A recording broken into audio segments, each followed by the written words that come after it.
মুক্তিযোদ্ধাদের জন্য কোটি টাকার নতুন বরাদ্দ, রেশন সুবিধায় বড় ঘোষণা সরকারের।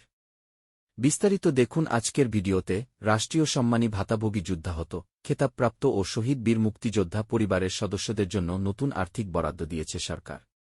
2025-26 অর্থবছরের দ্বিতীয় প্রান্তিকে, অর্থাৎ জানুয়ারি থেকে জুন 2026 পর্যন্ত 6 মাসের রেশন সামগ্রী বিতরণের জন্য 32,62,06,000 টাকার আর্থিক মঞ্জুরি অনুমোদন করা হয়েছে। এই বরাদ্দ মূলত যুদ্ধাহত বীর মুক্তিযোদ্ধা, খেতাবপ্রাপ্ত মুক্তিযোদ্ধা এবং শহীদ পরিবারের সদস্যদের খাদ্য সহায়তা ও সামাজিক নিরাপত্তা জোরদারের অংশ হিসেবে দেওয়া হচ্ছে। বিশ্লেষকদের মতে এটি শুধু আর্থিক সহায়তা নয়, মুক্তিযোদ্ধাদের রাষ্ট্রীয় মর্যাদা ও কল্যাণ নিশ্চিত করার একটি গুরুত্বপূর্ণ পদক্ষেপ।